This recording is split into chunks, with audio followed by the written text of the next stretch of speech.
While you were told America was fighting China, Wall Street quietly wired roughly $1.4 trillion to the other side. You watched tariffs, speeches, and press conferences. They watched capital accounts and fee streams.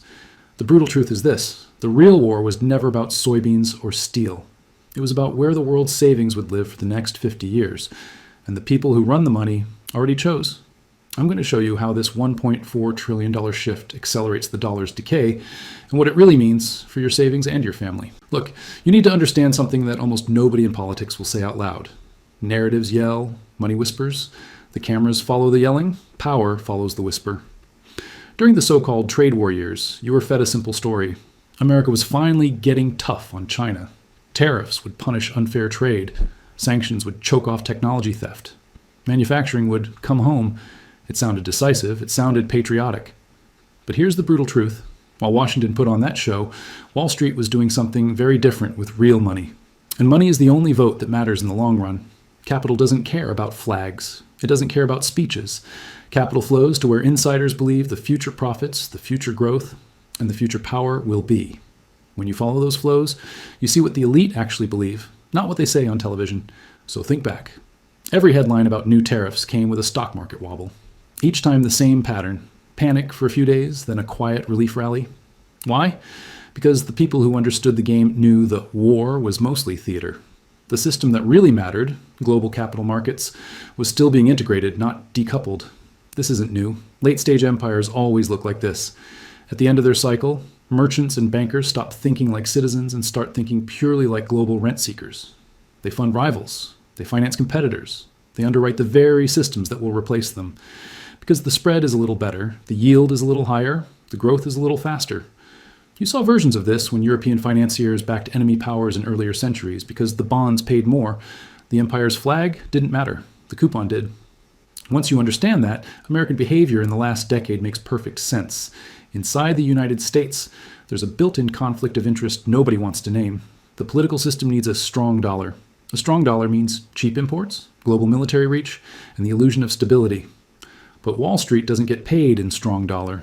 Wall Street gets paid in yield, volatility, and fees. A tightly controlled, slow-growth, over-indebted America isn't a great fee machine anymore. An opening, fast-growing, financially liberalizing China. That's a gold rush if you ignore the flag. So while you were told we were punishing China, building walls, and decoupling, here's what the people who actually run the money were doing behind your back. So let's connect this directly to the dollar's endgame. The dollar wasn't healthy before any of this. It was already in late-stage decay, over-financialized economy, saturated debt, aging demographics, and a global system addicted to cheap U.S. credit and military backstops. The one thing keeping the game running was the world's willingness to keep parking savings in dollar assets. The math is the math. The United States has to run huge fiscal and trade deficits to feed the system. Those deficits need to be financed by someone buying the bonds. For decades, foreign central banks and global investors filled that role because there was no credible alternative. But when $1.4 trillion helps build out a rival network, foreign demand for dollar assets doesn't just slow, it starts to drain. If you can hold Chinese, regional, or mixed currency assets with decent liquidity, why lock yourself into a currency managed by a government that's openly addicted to deficits? That's the trap.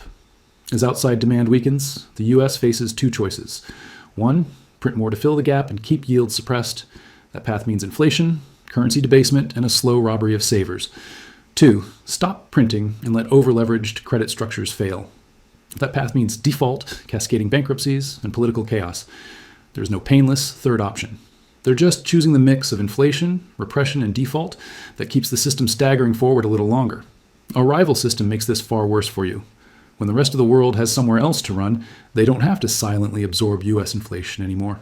They can shift out, leaving domestic savers, pensions, and wage earners trapped in a shrinking, more heavily controlled dollar zone. So what does that look like in your life? Repeated inflation shocks that always seem to outpace your wage growth. New stability rules that quietly cage your capital. Negative real yields that guarantee your savings melt in place.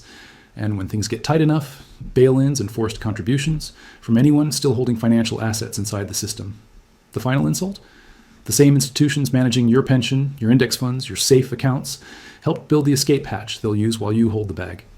The crisis is coming because the people who run the money already voted against the dollar with $1.4 trillion.